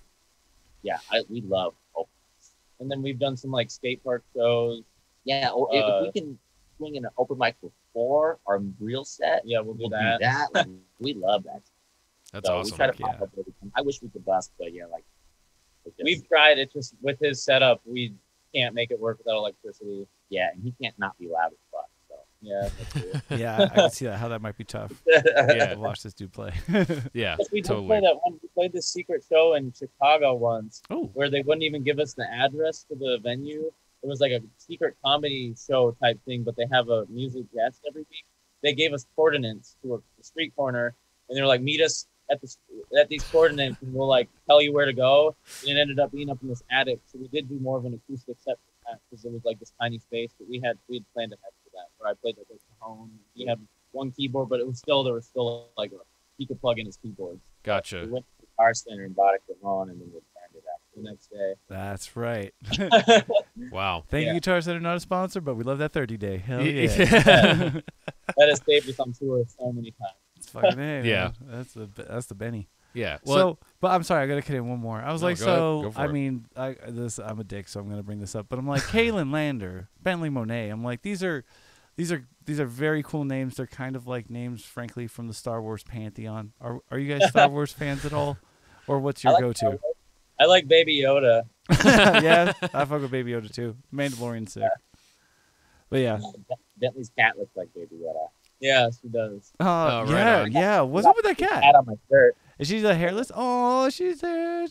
oh, is that the same cat that was in a couple of the cooking videos I saw? It was, dude. Yeah. it was. We have 2 hairless cats. So they probably both made appearances. But Oh, Bentley's cat was in our last music video. This is say hi. hi, pretty. Woke up. Yeah. Oh, that's a sweet kitty. That's awesome. Yeah, so we're planning.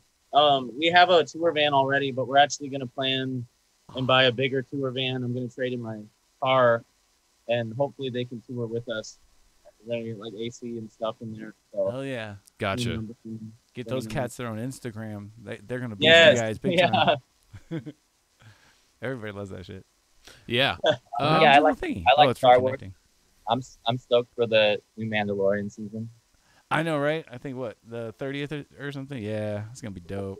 So Yeah, that was my. I get one dumb question per episode, so I spent it. Back to you, Jay. No. No question is dumb. No, Oh, I was that's gonna sweet say of there you, are bro. no there Hey. are no dumb questions. Only give me a couple minutes. Well, and something I wanted to ask too, just thinking about it, and like, is it do you think it's more or less difficult with, like, since you guys are just a two-piece band, do you think it's easier with that dynamic with two people, or is it harder just because sometimes when if you're in like a full group, sort of a You situation, can fall back on the others, like I did. yeah, and it's like if one person's kind of getting on your nerves, which it happens, it's a normal thing. That's what's It's hard about like the two-piece. yeah, it's like you can, hang out with the drummer, you can hang out with the singer, like whatever your whatever's going on. So like I don't But know, here do the drummer you think is the it's singer. yeah, do you think it's easier or more difficult with a two-piece? Oh. As far as for work, Both. like we're constantly 24/7, like every day of the week, even since the pandemic, just constantly working on band stuff. And it would be nice to have other people to also work on band stuff. Yeah, to lighten the load and to help promote and do other things would be so nice. But as far as traveling goes, we can afford to fly to Japan because there's only two of us. We can afford the hostels There's in no Europe. There's no schedule conflicts in a sense of workplace. Like there's no asking like, oh, can you take this night off? It's, I'm like, someone's we're like, taking this night off. yeah, that's it's it. like I booked this show this night. Okay. Yeah, there's no, we don't have to like check with each other. We both are on the same page that the band comes first, no Yeah. matter what. Like, he had to cancel a date over a live stream. I thought the live stream was on Friday, and it actually was on Saturday, and they had planned their date on Saturday. And he's like, sorry, I can't go on this date now. So just like different, there's always weird cancellation stuff because we just put the band first. So like in a way, it's a blessing that there's only two of us because we've thought about adding other members and have for like brief periods of time in the beginning of the band, Yeah. but it's very hard to find anybody that's on the same page. We had this one guy in the band for the first couple of weeks, and it was like, oh, my girlfriend's not going to let me tour. And we're like, okay, then you should just quit now. 'Cause Right. That's what we're doing. So it is a blessing, I would say, as far as us both being on the like exact We page. recognize that we're crazy. That's good. It's a lot to ask of someone else. to like give up their whole life, basically. Right. Like, But like there's things like that we're just not good at, like as far as certain a lot of like PR things, and like there's a lot of like some technical stuff that it would be really nice to have like that like ace in the hole like manager who can like talk to people and wheel and deal and like get in with the connects and stuff like that. That's just not something that either of us are good at. We're not like not good at sending like really badass emails and shit like that. Like so like there's a lot that would be nice to have that assistant. Yeah. Anytime we ever flirt with the idea of like having someone else in the crew or like someone managing us or some sort of help, like we always get disappointed. yeah, We ask a lot. Yeah. Yeah.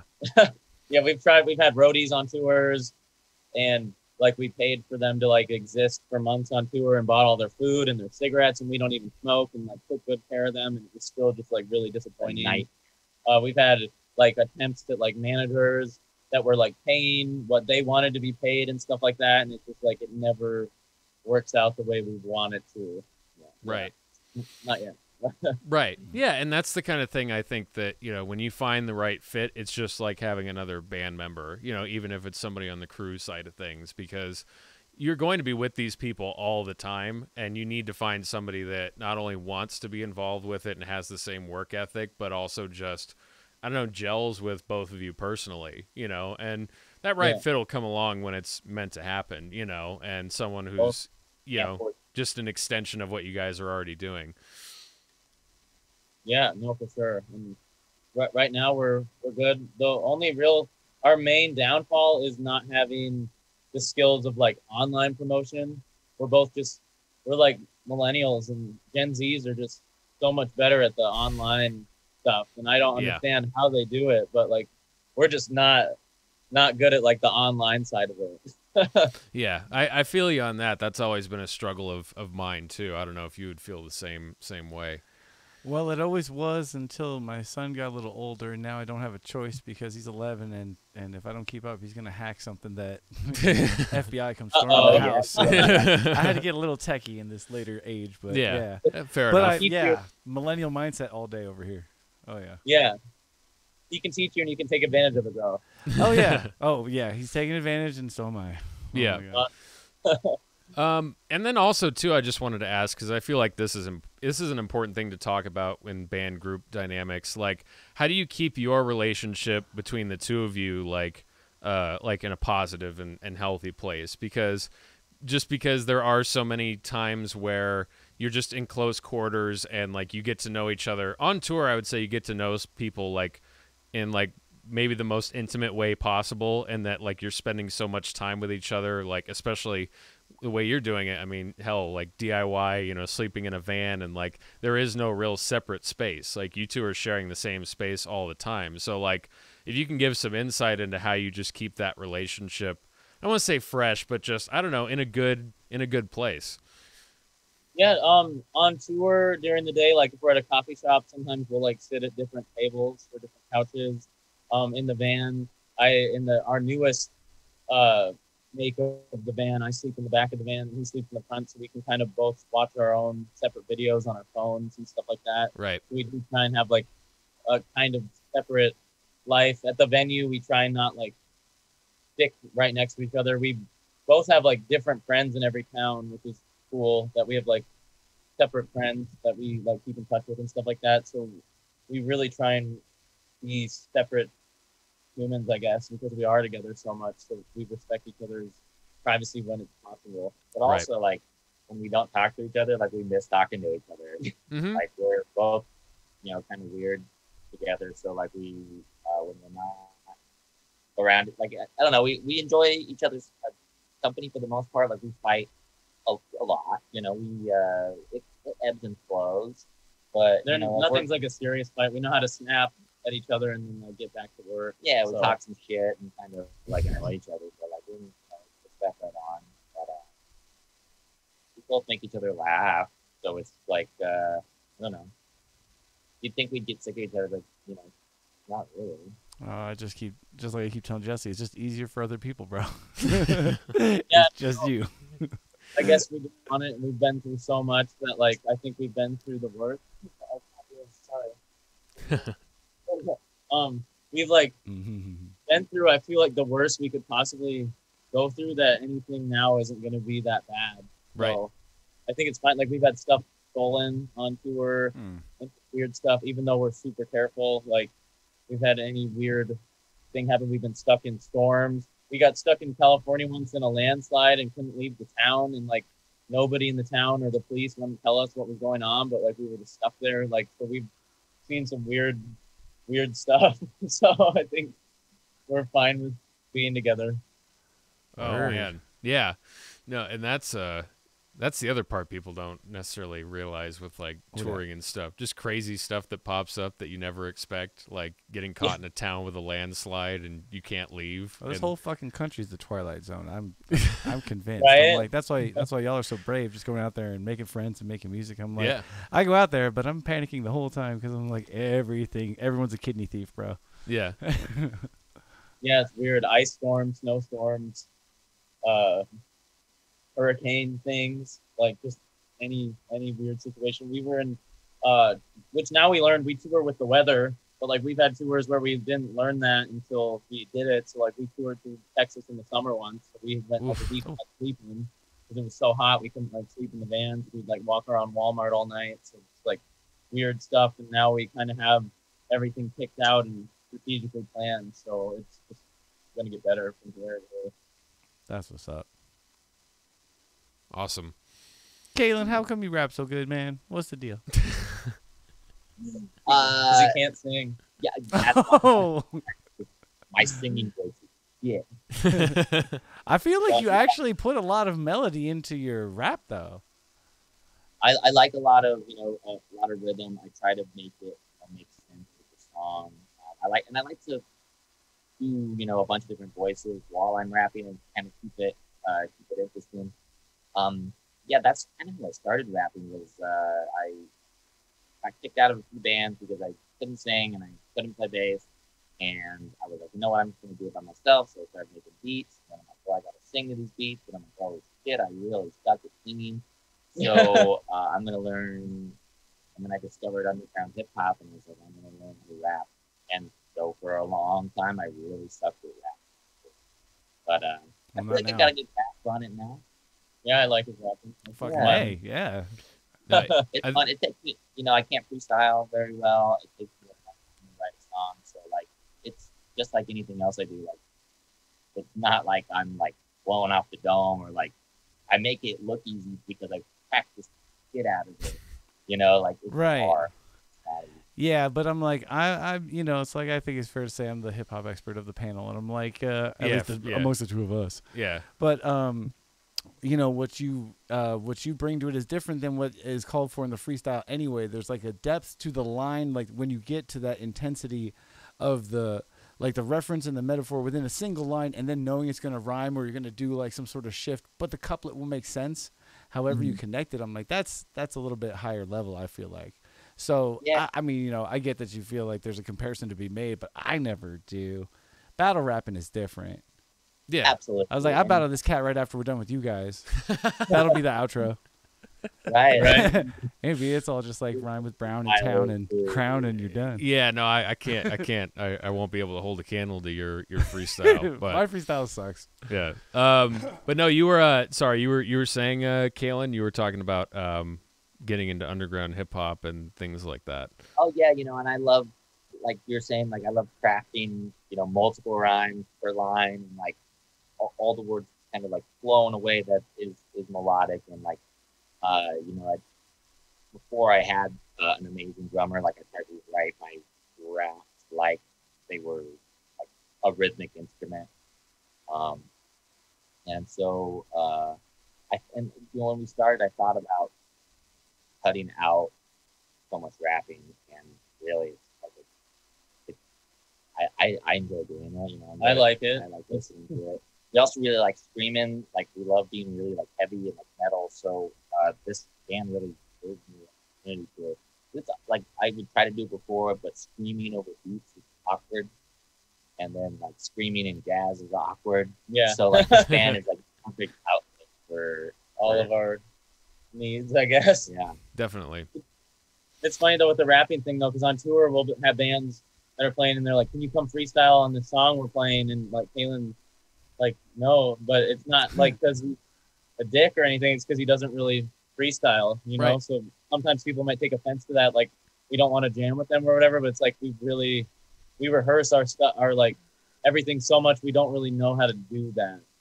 I mean, No, I that's a can get responsible choice. I Yeah, can get up and really. rap with people, and I enjoy doing that. But then on the flip is people will hear us and they're like, "Oh, like, can I get up and rap with you on that song that you have?" And It's like we don't add it. We can't really change the song, like, Right? can't add like My on the bad. fly. We can't like add another verse or something like on the fly like that. So yeah, I don't know how to do that. That's Yeah. but Well, no, everybody's got a different skill set, and like you guys, there's some people that couldn't craft as good of a show as you guys have, or couldn't have a unique concept for a band like that, but they're really great at improvising on the spot. If they had to freestyle, or they could, had to do a solo or whatever and just play or come up with something, they can do that. But that's why, everybody's different, man. There's all sorts of different flavors that people enjoy, and it's a testament to what you guys do. It's like you want to work really hard and perfect the show, and like make that as good as possible. So yeah, I think it's awesome, no, Thank for you. He sure, thinks yeah. everything's awesome though. But cool.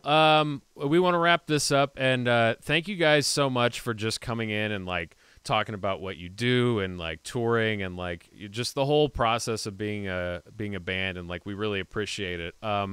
Before we yeah, of course. Before we go, I wanted to just turn it over to you. Is there anything else that you wanted to talk about or cover? And if you got anything coming out, I think you mentioned that you'll have a new video coming out by the time this gets released. Yeah, what's the date on that? November 13th, Friday the 13th, we'll be releasing a new music video to our song "Donuts in the Rain." I'm currently animating it. I wished I hadn't undertaken this, but too late to back out now. Yeah, if you're a hot sauce lover, we started a new Instagram at Hot Sauce for Blood. Otherwise, our music Instagram is just at Snailmate, and we're on all the other every listening website you could think of. Snailmate is one word. So Yep, snailmate.com, great And website. And then we're part of this really cool new app called Hipster Bait. It's like Pokemon Go, except it's for unreleased indie music. You can go on there and walk through your town and find these digital cassette tapes and listen to music that is only available On the app. And starting October 30th, you can hear an exclusive Snailmate song for 4 weeks out in the wild. You'll only be able to hear it on Hipster Bait, and it's a fun way to walk around and listen to some cool new skills. So check out Hipster Bait. And if you like hot sauce, we're also releasing a new music video pretty soon called Hot Sauce for Blood that goes along with our channel, but we did write a song about it. It's a collaboration with our friend Cruzy in Iowa, so we're waiting on him to know when we're allowed to release it because he made the beat for that song. But if you like hot sauce, you're not going to want to miss that music video because it is spicy. Awesome. Fucking rad. Yeah, it's great.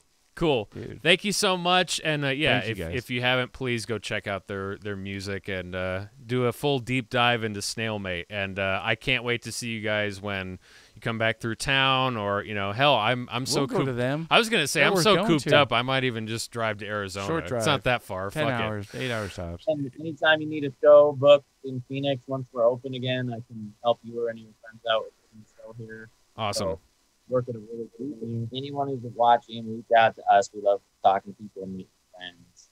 helping out. Thank you guys Awesome. for being so sweet. This is a really a pleasure to talk to you. Like, this is it's nice just to not only to talk to people, but y'all are really nice, really fun, And we love wearing hats. So.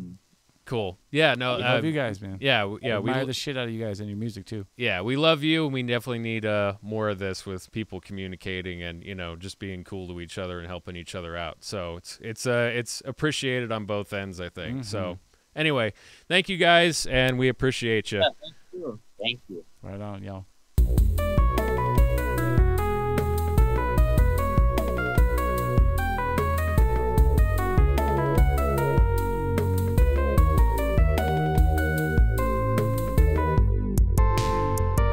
All right.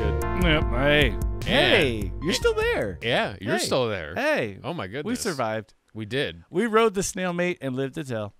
We did. Yeah.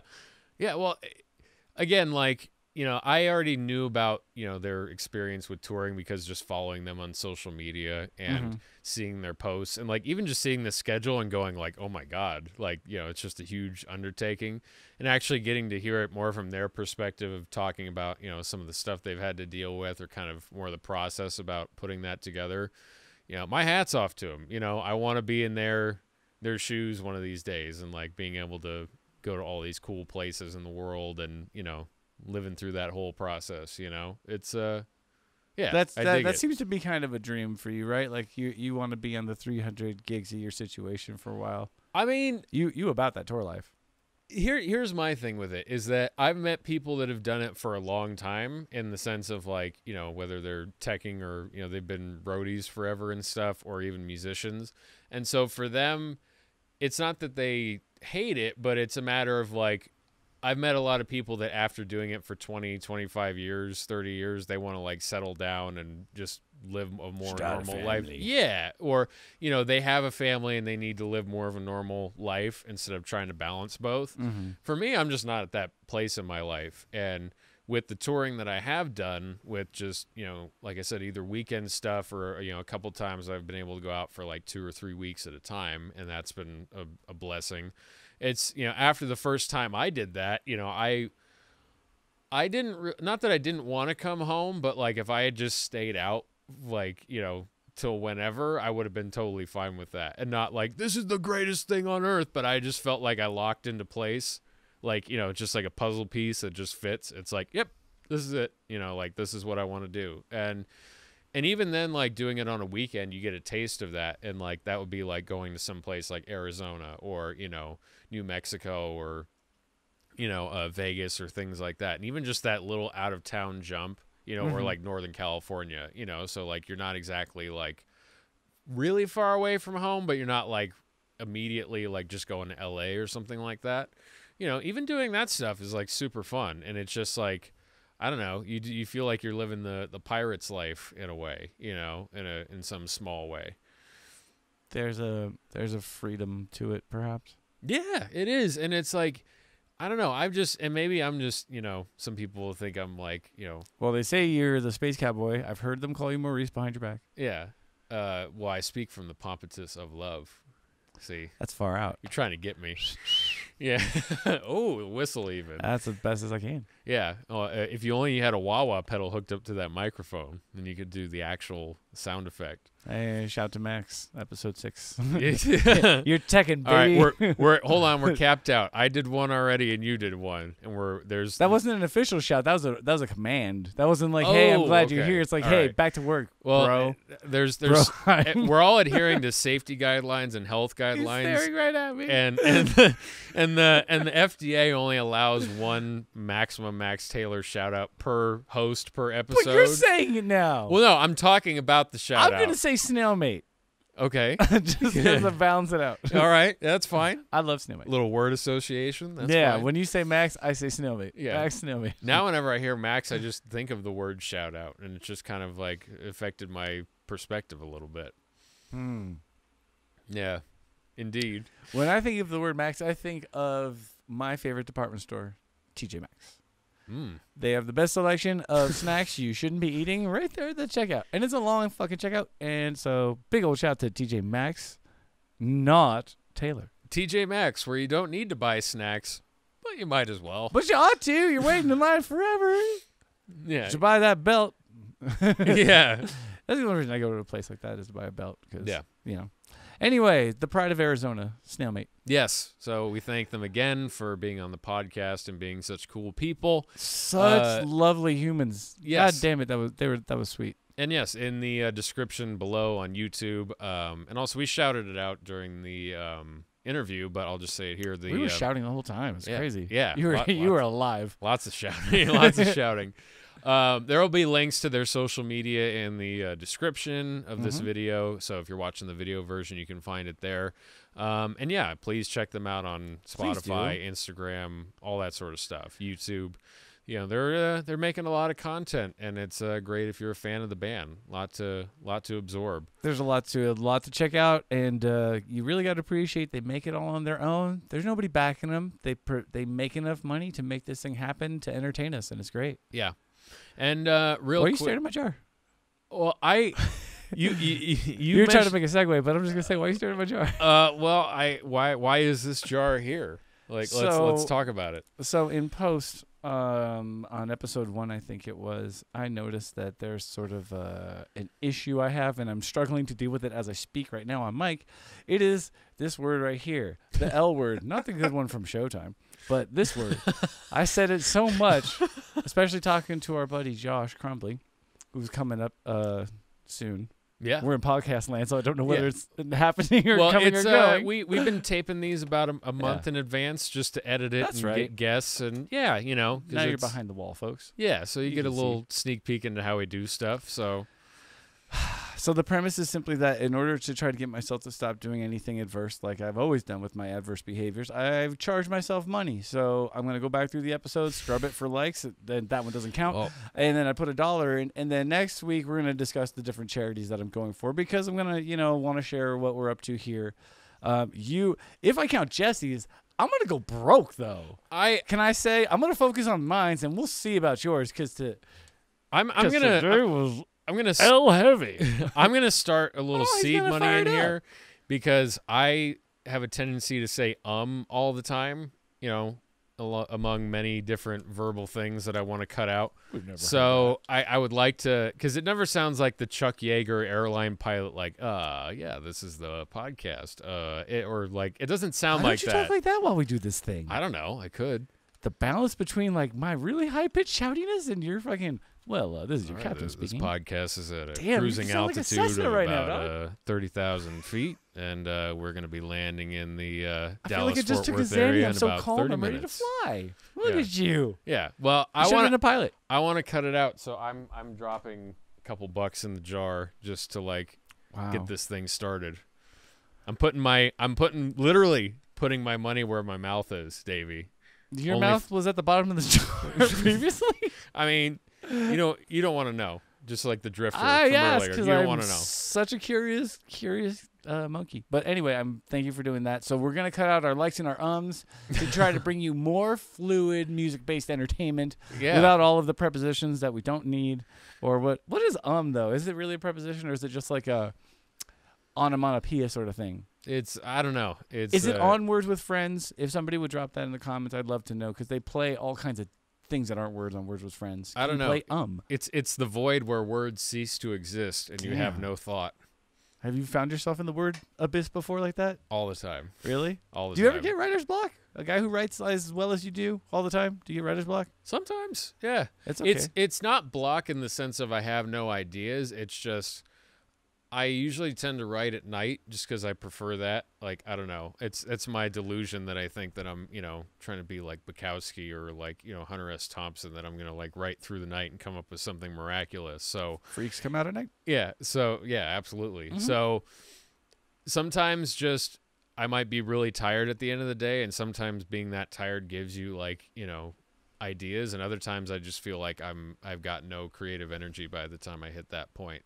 Usually I do. I can come up with something, but sometimes I'm just in a mode where everything I put on the paper just feels like dog shit. Like just I look at it and I felt like, oh, this was your time to write, so you're just putting stuff on the paper, so you're writing right now and you're not wasting that time that you've scheduled to do that.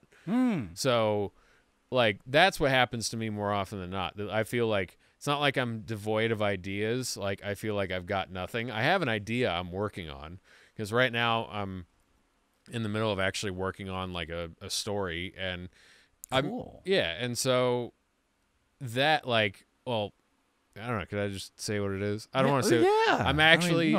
no spoilers. No, I'm actually attempting to like work on a book and like actually chapters, and just to see if I can do it.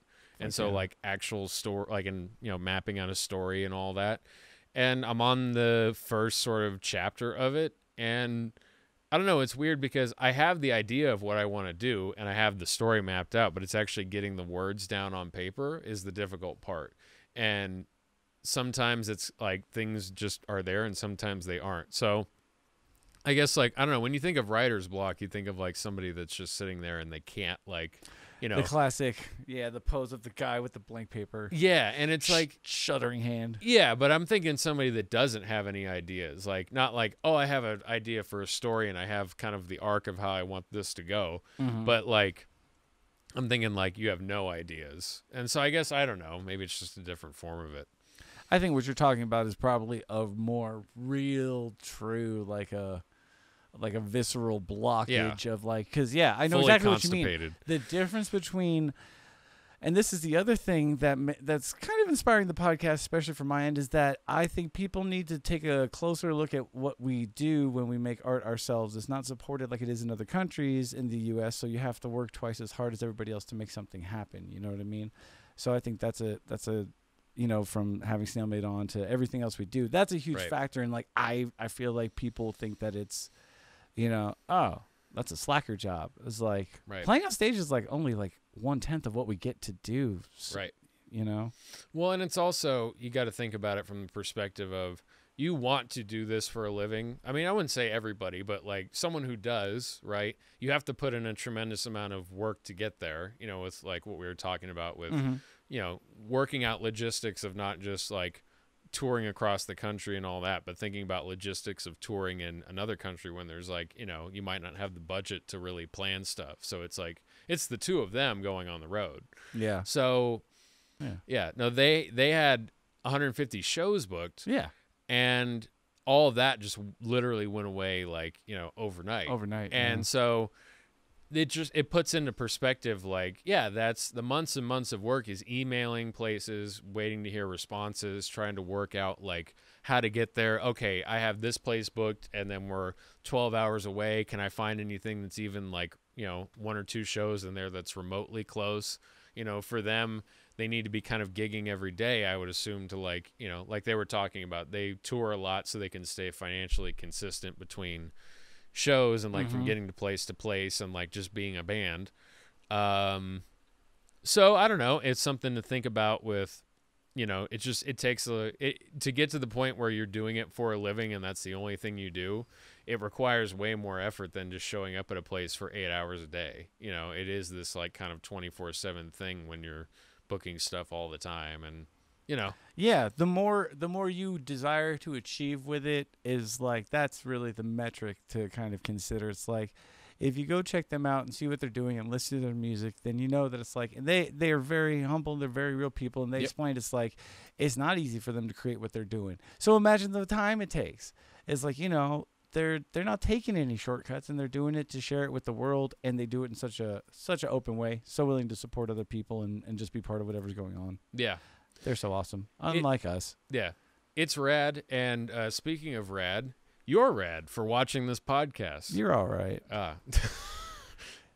If you haven't got it yet, he's sweet and I'm sour, so whatever. Yeah, but I mean, I stand by your statement. Together we make a bunch of like gummy candies that go in a package. You know when that shit melts on the dashboard like a Welch's snack? No, I don't. The flavor changes a little bit because it got cooked a little bit and they're all mingled together.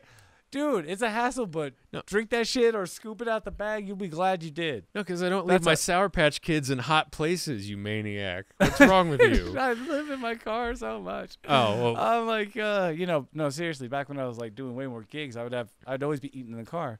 Yeah. And I found that those cooked up fruit snacks are the bomb. Well, But you are rad.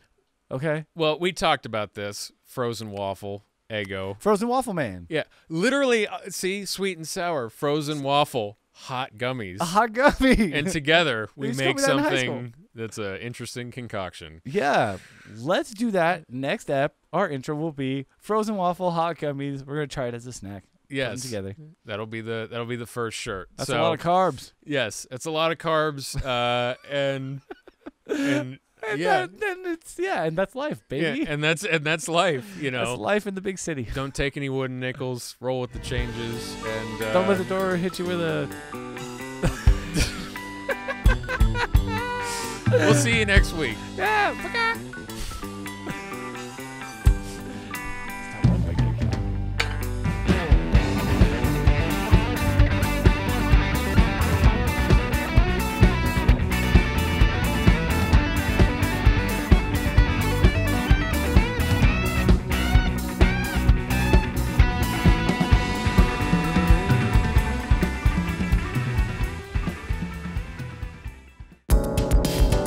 Sonic City Council was created by Jesse Davidson and Davey Sipes and engineered by Max Taylor at Desert Sound Studio in Palmdale, California. Thank you to Disaster Cabinet for the outro music. Intro music written by Max Taylor. Sonic City Council is produced in association with Amped Music Academy and the Showcase Venue. For more information, visit theshowcasevenue.com.